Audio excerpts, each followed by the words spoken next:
تو اس میں سے اللہ تبارک و تعالیٰ جتنا اختیار چاہتا ہے اپنے بندے کو دیتا ہے، اور جتنا اس کی کرامت کو، اس کی عزت کو بڑھانے کے لیے عجیب عجیب چیزیں اس کے ذریعے صادر کرتے ہیں تاکہ لوگ اس کی عزت کریں.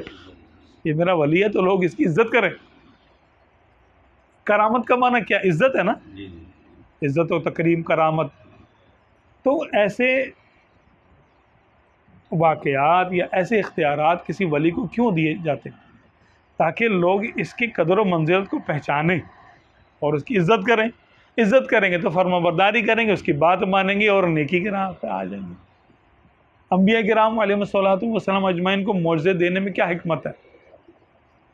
یہ ہے کہ لوگ دیکھیں گے بھائی یہ مردہ زندہ کر دیا، اچھا چاند کے ٹکڑے کر دیے، اچھا پانی میٹھا ہو گیا، اچھا خشک کنواں جاری ہو گیا، انگلیوں سے چشمے جاری ہو گئے. تو اس سے کیا ہوگا؟ لوگوں کے دلوں میں عزت و تکریم بڑھے گی. عزت و تکریم بڑھے گی تو وہ بغیر کسی سوال کے فرما برداری کرے گی. یہی مقصد ہے، بڑا مقصد، مصلحت.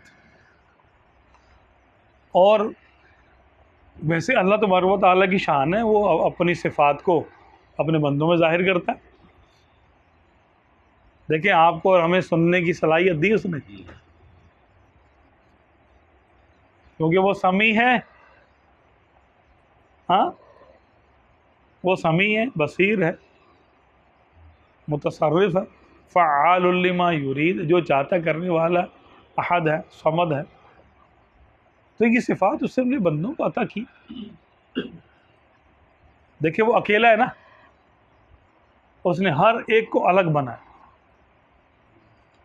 کسی کے فنگر پرنٹ دوسرے سے ملتے ہیں، کسی کی آنکھوں کا کارنیا دوسرے سے ملتا ہے، نہیں ملتا. ہر شخص الگ ہے، چاہے جڑواں بھائی کیوں نہ ہو. تو یہ اس نے اپنے ایک صفات کو، صفات میں سے صفات کو ظاہر فرمایا کہ میں اکیلا ہوں تو تم نے تم سب کو اکیلا اکیلا بنایا.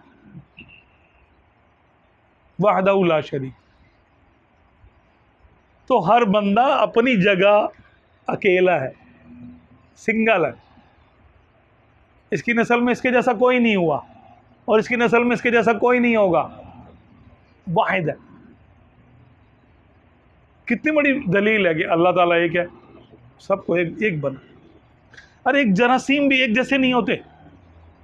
یہ ہمارے جسم کے سیل ایک جیسے نہیں ہوتے. ایک ہمارے جسم پہ 1,00,000 اگر بال ہے نا، یہ ایک بال دوسرے بال کے برابر نہیں ہے، چینج ہے، الگ ہے.